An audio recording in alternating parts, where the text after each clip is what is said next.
আসসালামু আলাইকুম বন্ধুরা, সবাই কেমন আছেন? আশা করি সবাই ভালো আছেন। আপনাদের দোয়ায় আলহামদুলিল্লাহ আমিও ভালো আছি। আর হ্যাঁ, আমার হাঁসগুলো আলহামদুলিল্লাহ আগের থেকে অনেক ভালো আছে, দেখতেই পাচ্ছেন। হাঁসগুলো সারার ভিডিওটা করতে পারি নাই, কারণ খামার থেকে বের করা মাত্রই মোবাইল ধরতে পারি না, এরা এতটা দ্রুত বাহিরে বের হয়। আর আজকে একটা বাজে একটা ঘটনা ঘটছিল। ঘটনাটা হচ্ছে, আমি যখন হাঁস ছাড়ছি মূলত 8:30 থেকে 9টার দিকে। তখন যখন হাঁস ছাড়ি, আমি ভিতরে গিয়ে দেখি হাঁস আমার কম।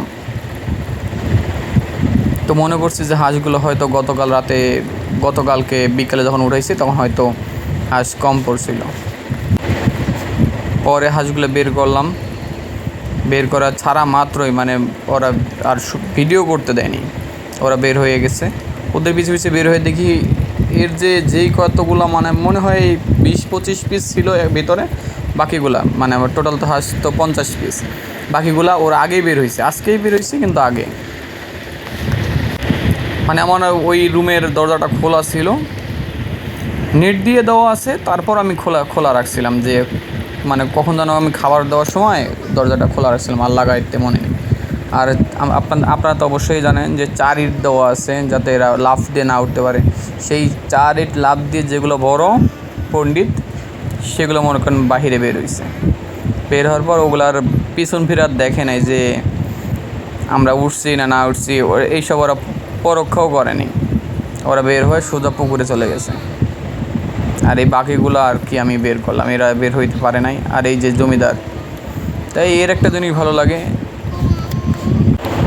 বাকি হাঁসগুলো এই যে দেখতে পাচ্ছেন যতগুলো হাঁস আছে, এরা যখন পানিতে নামে, এরা প্রত্যেকটা পানিতেই নামার পর আর কি মুখ ঢোকাবে বা নিজে ডুব দিবে, যেভাবে হোক মাথা লড়াচড়া করে। আর যেটা চীন হাঁসের বাচ্চারা দেখতে পাচ্ছেন, ও মনে করেন পানিতে মুখ দেয় না, ও শুধু নৌকার মতো ভাসে। এদের সাথে চলাচল করে কিন্তু নৌকাতে ভাসে, নৌকার মতো করে ভাসে আর কি।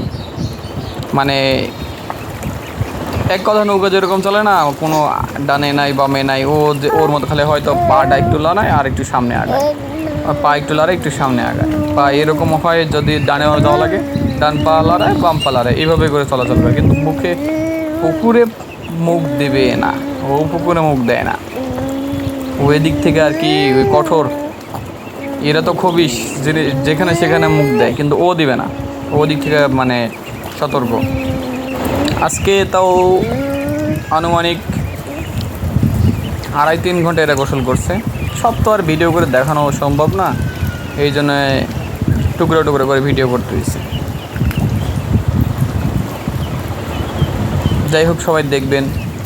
দেখতে পাচ্ছেন এই যে এই পাশে তো দেখলেন, আর ওই কর্নারে এখনও 3-4টা আছে, দেখতেই পাচ্ছেন। এরা যতক্ষণ খেয়াল না হয়েছে যে ওর বাকিগুলো কই গেছে, ততক্ষণ ওরা ওদের মতো আছে। যদি একবার খেয়াল হয় যে না আমার পার্টনারগুলো নাই, এই দেখ এই সে হলুদটা, যদি একবার মনে হয় যে এদের পার্টনারগুলো নাই, এরা আর মনে করেন যে আর ওদিকে থাকবে না। এই দিকটা এদের ভালো লাগে, এরা ঐক্যবদ্ধভাবে চলতে পছন্দ করে।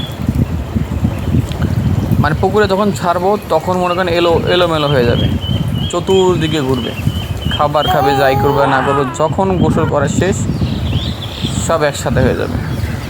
এই যে কতগুলো গোসল করছে, কতগুলো উপরে উঠছে। এই যে এদের গোসল করার আমার কাছে অনেক ভালো লাগে। এদের গোসল করার সিস্টেমটা দেখলে মনে হয় যে আমরা যদি এদের মধ্যে গোসল করতে পারতাম, কত শান্তি। এই যে ফার্স্ট টাইম যখন বাচ্চাগুলো আমি আনছিলাম, তখন এই পুকুরে ওই ডাক্তাররা যে বলছিল 20-25 দিন নামানো যাবে, আমি 7 দিন না 6 দিনের মাথায় নামাইছিলাম। আপনারা সামনে ভিডিওগুলো দেখলে আপনারা বুঝতে পারবেন। নামাইছিলাম, মনে করেন পুকুরে নামার 2 মিনিট যায় নাই, একটা ভিজে মনে করেন কিচ্ছু নাই, ওর শরীরে যে খালি যতটুকু গোছ আছে ততটুকু দেখা যায়, বাকিগুলো কিছুই নাই। আর এখন যতই পানিতে ডুবুক, পুরোটা শরীর ডুবায়, তারপরে এক ফোঁটা পানি ভিতরে মনে হয় না যে এরা ভেজা বা পানিতে নামছিল। দেখছেন কত সুন্দর গোসল করতেছে, কিন্তু পানি এই যে কী বলে কচু পাতা আছে না, কচু পাতার মতো টুপ করে নিচে পড়ে যায়। ওই যে একটা অবশ্য ভিজছে। এই দেখেন, এটা হলো মানে পুকুরের সাইডে ময়লা জায়গাটা, এটা ময়লা জায়গাতে বেশি বেশি একটা ঢোকে। এই যে কত সুন্দর ঢুকছে। এটা খায় কি না খায় সেটা বুঝি না। আমার রুমেও পর্যাপ্ত খাবার খায়, এখানে কি খায় সেটা বুঝি না। এই যে ওদের গোসল হয়ে গেছে, ওরা শরীর শুকাইতে দিছে, আর এদের এখনও খাওয়াও হয়নি, গোসলও হয়নি, এখনও নিশ্চিন্ত মনে এরা আছে। আস্তে আস্তে করে উঠবে। মানে এক কথা, পুকুরে ছাড়লে মনে হয় যে পুরো পুকুরটা ভর্তি হয়ে গেছে। এই যে দেখতে পাচ্ছেন এক এক করে উঠছে।